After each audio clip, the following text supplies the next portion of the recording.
Seorang yang punya hujjah dan diiringi punya niat yang baik, dua hal. Ya. Husnu al-ilm, husnul hujjah, wa husnul niyah atau husnul qasdi. Kalau dua ini tergabung, dia punya hujjah atas sikap-sikapnya yang diambil, dan dia punya niat baik untuk yang di sekitarnya, untuk teman-teman sejawatnya, untuk murid-muridnya, maka dia akan berani mempertanggungjawabkan itu dengan ilmiah, dengan adab-adabnya. Tapi sayang, al-asatidzah hadanallahu wa iyyahum, dua hal ini tidak sedikit pun dimiliki. Hujjah tidak ada, niat perpecahan yang dikedepankan, niat permusuhan yang dinyalakan apinya. Al-Ustaz Muhammad pada tanggal 18 Oktober mengatakan bahwa kita akan menunggu fatwa ulama. Jangan berbicara, kita tunggu. Bulan Oktober tahun 2020. Sekarang kita 2025 ya. Sudah bulan Juni. Ya. Berarti beberapa bulan lagi genap 5 tahun. 2021, 22, 23, 24, 25. Masih ingat kisahnya kardus Indomie dan Aqua? Masih ingat? Kita masih mau merujuk kepada para ulama, masih mau menanyakan pada mereka sehingga ada kejelasan. Kalau sudah terang benderang, maka kalau itu memang isinya supermi, maka yang bilang Aqua tadi harus ngalah. Kalau tidak ngalah, berarti orang itu sahibul hawa, pembela hawa nafsu. Mengapa? Sudah terang benderang, sudah terlihat isinya bukan itu, tetapi kata pepatah Arab, anazah wa intarat. Anazah wa intarat, pepatah bahasa Arab yang mananya itu burung, itu adalah kambing walaupun terbang. Kejadian pepatah ini adalah ketika dua orang safar melihat binatang di kejauhan. Kata yang satu, itu burung. Lah, itu kambing. Burung, kambing, ayo kita datang. Begitu mendekat, terbang. Kan Anda bilang apa? Burung. Tidak bisa, itu kambing terbang. Masih ingat? Nah itu penting, harus tahu antum kaidah kardus Indomie dan kardus Aqua, kata beliau. Dalam suasana gelap, dua orang berselisih. Ini kardus isinya Indomie atau Aqua? Iya. Tahu Aqua ya, air minum ini? Nah, karena gelap. Ya. Nggak bisa tahu, sudah jangan berbicara. Ribut. Yang ini mengatakan kardus Indomie, ternyata salah. Ya. Tunggu matahari terbit, sudah jelas terang, baru kita tahu, oh ini Indomie, oh ini Aqua. Padahal walaupun gelap bisa tahu kan kita ya. Angkat aja, nah kalau Indomie ringan, nah bisa dilempar. Tapi kalau satu dus ini, nah berat ya sih. Nah, masih ada secercah cahaya untuk mengetahuinya. Ala kulli hal, sejak waktu itu hingga hari ini hampir 5 tahun dan telah keluar bimbingan ulama yang tadi disebutkan. Bulan Rajab, wasaya ulama keluar. Bulan Syawal berikutnya, 3 bulan berikutnya keluar lagi Sautiyah. Kemudian berikutnya pesan dari Syekh Abdullah Bukhari pada bulan Syawal tahun berikutnya. Kemudian terjadi Jalsah Madinah. Juga demikian, nasihat Syekh Arafat berulang kali sempat duduk dengan mereka, diberi kesempatan bertemu khusus tanpa asatidzah Jember, mulai ba'da zuhur hingga maghrib. Sampai 3 masyayikh itu meninggalkan daurah, meninggalkan beberapa acara penting bersama panitia dan bersama ikhwah mudarrisin di ma'had. Ditinggalkan demi menemui mereka asatidzah. Tidak ada satupun hujjah. Pola-pola asatidzah seperti ini, pola menciptakan kebencian dan permusuhan, sebagaimana antum sudah mendengar bagaimana Syekh Abdul Ghani menilainya. Qala tariqatu haula alladzina yusammuna 'indakum bil asatidzah fi zar'i ta'assub wal adawa. Cara dan metode asatidzah. Ini anak bacakan yang sebatas anak ingat ya. Barakallahu fikum. Ada catatannya di file kami. Cara dan metode asatidah orang yang di negeri kalian dinamakan dengan asatidah itu dalam menciptakan permusuhan dan kebencian. Katariqatil ikhwanul muslimin. Seperti cara-caranya ikhwanul muslimin. Selesai ya akhi. Ya ayyuhal asatidah, antum sudah mendengar semua itu. Dan itu sudah dipublis oleh ikhwan kita dengan berbagai cara. Tubu ilallah. Bertaubatlah kalian kepada Allah. Bagaimana Syekh Abbas Al-Jawna mengatakan bahwa tariqatu haulal asabiyah hiya tariqatul haddadiyah. Cara-cara asabi dalam menimbulkan perpecahan dan permusuhan itu, dialah cara kelompok al-haddadiyah. Taubat ya asatidah, cukup. Jangan terus mengikuti hawa nafsu kalian. Hancur kalian.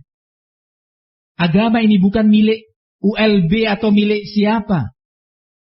Tapi dia milik Allah yang akan meminta dari kalian pertanggungjawaban nanti atas perpecahan, permusuhan, kebencian yang kalian tanamkan kepada pengikut kalian. Belum lagi kebohongan-kebohongan yang kalian sebarkan. Pola pendidikan al-wala wal bara, sikap loyal dan sikap benci, berkawan dan berpisah. Model asatidah ini adalah persis yang disebutkan oleh Syekhul Islam Ibn Taimiyah rahimahullahu ta'ala. Perlu diketahui, Syekhna Arafat beberapa pekan yang lalu dalam telekonferensinya menyebutkan salah satu sebab dari sejumlah sebab al-intikasah, seseorang menyimpang dari manhaj salafi adalah al-ibtida', mengada-ngadakan perkara bid'ah. Dan ketahui bahwa at-tafarruq bid'atun minal bid'ah, muhdatsun minal muhdatsat. Perpecahan di tengah ahli sunnah itu salah satu bid'ah. Prinsip ahlul ahwa, kata Syekh Abdullah Bukhari. Yang seseorang bisa dikeluarkan dari bingkai ahli sunnah karena perbuatan tadi. Masalah al-wala wal bara, Nabi kita alaihi salatu wassalam mengatakan awsaqu ural iman al-hubbu fillah wal bughdhu fillah. Ini ditanamkan oleh Nabi. Di antara tali pengikat keimanan, tali keimanan awsaq,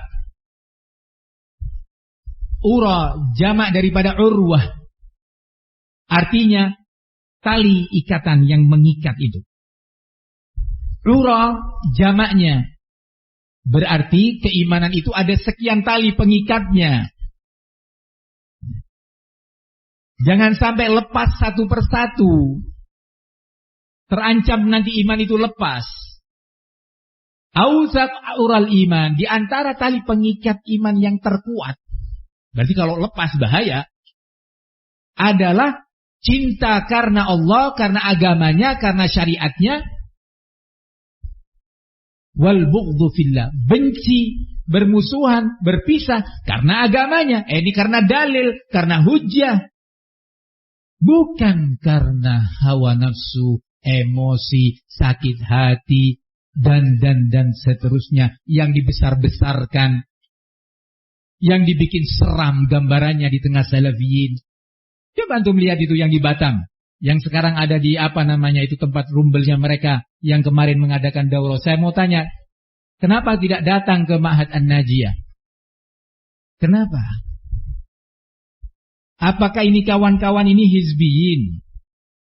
Apakah ini yang ada di sini ini ahlul bid'ah? Ana tunggu jawabannya. Ana berharap Ustaz Muhammad bisa membantu jawab. Apakah ikhwan kita yang di An-Najiyah ini ahlul bid'ah? Kajian-kajian dan daurah yang diadakan. Selama kalian, wahai asatidah, masih terus membodohin salafiyin. Selama kalian, ayyuhal asatidah, masih terus berkhianat kepada ulama. Tidak menyampaikan amanat-amanat mereka dan tidak mengamalkan wasiat-wasiat mereka. Selama kalian, wahai asatidah, masih terus memprovokasi salafiyin untuk saling membenci, bermusuhan, berpisah, sampai sebagian seorang istri meminta cerai dari suaminya karena suaminya berkomitmen mengikuti wasiat ulama. Bagaimana seorang mertua memerintahkan putrinya untuk minta cerai kepada suaminya? Bagaimana seorang suami mengancam-ngancam istrinya karena istrinya dianggap tidak mau mengikuti doktrin asatidzah? Bagaimana seorang mudarris atau mudarrisah dikeluarkan dari pendidikan karena dinilai dia telah ikut menyebarkan audio Syekh Abdullah Al-Bukhari? Maka dari itu Syekh Abdul Ghani mengatakan bahwa cara mereka itu persis caranya Ikhwan Muslimin. Kebencian yang luar biasa. Yang kita belum pernah merasakan dari ahlul batil pada fitnah-fitnah sebelumnya. Saudara kandung, bahkan saudara kembar. Bukan lagi saudara kandung. Saudara kembar sampai hari ini. Bermusuhan dan tidak mau bertemu. Diajak dialog gak mau. Saudara kembar lahir dari perut yang sama, rahim yang sama, di waktu yang sama. Wajahnya mirip-mirip. Berpecah dan bermusuhan. Ya subhanallah, yang bersama ulama. Si saudara kembar yang bersama ulama berusaha. Ayo ya akhi, duduk. Kita ngobrol, kita selesaikan baik-baik. Tidak mau. Pergi. Apa ini ya? Ya ayyuhal asatidzah. Kebencian sebesar ini kalian tanamkan. Wallahi wallah antum bertanggung jawab ayyuhal asatidzah. Antum bertanggung jawab. Nah, ini adalah bagian daripada nilai-nilai salafiyah yang telah asing di tengah salafiyah.